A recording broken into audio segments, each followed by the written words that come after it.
On the morning of October 10, 2025, the city of Tampa, Florida, found itself at the center of a storm.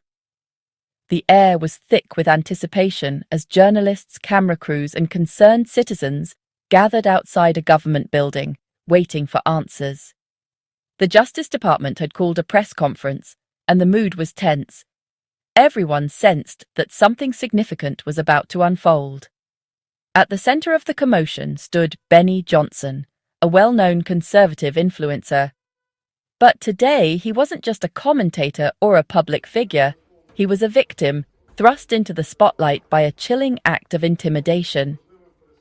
Johnson revealed to the assembled press a graphic and deeply disturbing death threat that had been sent to him and his family. The letter's contents were shocking, filled with explicit language, hate, and credible threats of violence. What had once been a heated political debate had now crossed a line, turning into personal terror for Johnson and his loved ones. The letter was not just a rant, it was a clear and present danger, demanding the immediate attention of federal law enforcement. Investigators treated it as a serious crime, collecting evidence and launching a full-scale investigation into its origins. Standing beside Johnson was Attorney General Pam Bondi. Together, they addressed the press, their voices steady but urgent. They spoke not only of the threat against Johnson, but of a growing sickness in American political culture, a culture where disagreement too often gives way to hatred and violence. This threat, they warned, was not an isolated incident. It was just one symptom of a much larger and more dangerous trend, the escalation of political violence across the country. From protests that turn violent to online threats that become real-world attacks, the boundaries of civil discourse are being tested like never before.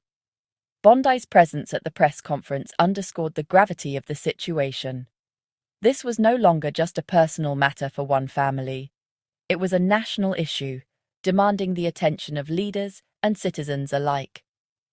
The press conference quickly became more than just a briefing. It was a call to action. Speakers urged everyone to confront the reality of where unchecked rhetoric and division can lead, and to take steps to restore civility and respect in public life. The message was clear. Political disagreement is now crossing into dangerous territory, threatening not just individuals, but the very fabric of American democracy. As the press conference ended, the sense of urgency lingered. The safety of public figures and the nation's civility was at stake. The events in Tampa served as a stark reminder.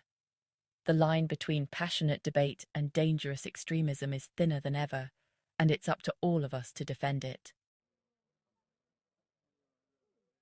Benny Johnson's speech was forceful and direct, capturing the attention of everyone in the room with its urgency and conviction. He didn't mince words as he addressed the growing sense of unease in the country, his voice echoing the concerns of many Americans who feel caught in the crossfire of today's political battles. Johnson pointed to the rise in threats and hostility, blaming it on the increasingly inflammatory rhetoric coming from both political leaders and the media. He argued that this kind of language doesn't just stay in the headlines. It seeps into everyday life, making violence and intimidation seem almost normal, even acceptable to some. Framing his own ordeal as a battle of good versus evil, Johnson urged Americans to resist the temptation to accept intimidation as a new normal. He called on people to recognize the stakes, warning that the soul of the nation was at risk if citizens allowed fear and hatred to take root. He warned that targeting conservatives and Christians had become a calculated political strategy, one that was having real-world consequences for families, communities, and the country as a whole. Johnson emphasized that these attacks weren't just about politics. They were about values, faith, and the right to speak freely. Johnson's message was clear. This could happen to anyone who dares to speak out, regardless of their background or beliefs. He urged people not to be complacent, reminding them that silence in the face of intimidation only emboldens those who seek to divide. Refusing to be silenced Johnson called for a moral awakening across the nation. He insisted that the answer was not more violence, but rather courage, unity, and a renewed commitment to the principles that define America at its best. His words struck a chord with many who worry that the toxic climate is spiraling out of control, leaving people searching for hope, leadership, and a way forward in these challenging times. Attorney General Pam Bondi took the podium with a clear message. Threats will not be tolerated. She announced the arrest of a suspect, crediting the FBI and Postal Inspection Service for their swift action. Bondi condemned political violence from all sides, stressing that free speech ends where threats begin. She warned that anonymity offers no protection. Law enforcement will find and prosecute offenders. Bondi's stance reassured public figures and the nation. The rule of law stands firm. Her words were a deterrent and a promise of protection. The government would act decisively to uphold civility and safety. The suspect at the center of this case was George Russell Isbell Jr., a 69-year-old resident of Sandiego. For years, Isbell had lived a quiet, almost invisible life, rarely drawing attention to himself in his suburban neighborhood. Neighbors described him as withdrawn, someone who kept to himself and rarely interacted with others. But beneath this unassuming exterior, a much darker side was about to emerge. Isbell, a reclusive figure with few close acquaintances, was arrested by authorities several weeks after he mailed a threatening letter that would shock the community.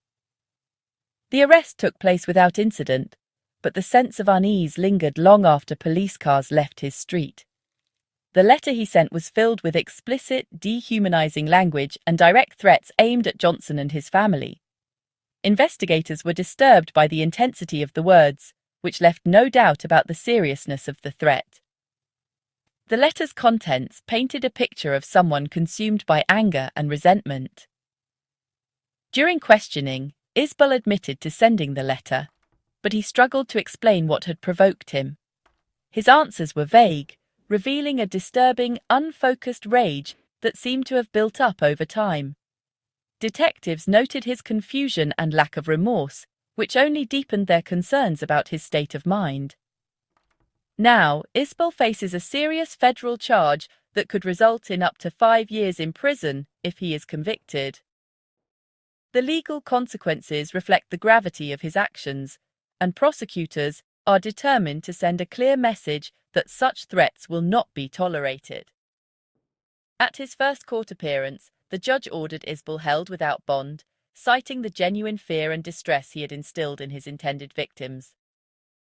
The courtroom was tense, with security officers on high alert as the details of the case were read aloud. Isbell's case stands as a stark warning. Isolated anger, when fueled by the toxic rhetoric often found online, can quickly erupt into real-world danger. The digital age has made it easier for such resentment to grow unchecked, sometimes with devastating consequences. The legal system's swift and decisive response underscored the gravity of threats like these, reminding us all of the importance of vigilance and the need to take every threat seriously, no matter the source. The investigation showcased meticulous law enforcement work. Postal inspectors traced the letter's origin, narrowing the search to Sandiego. The breakthrough came from fingerprints on the letter, matched to Isbell in national databases.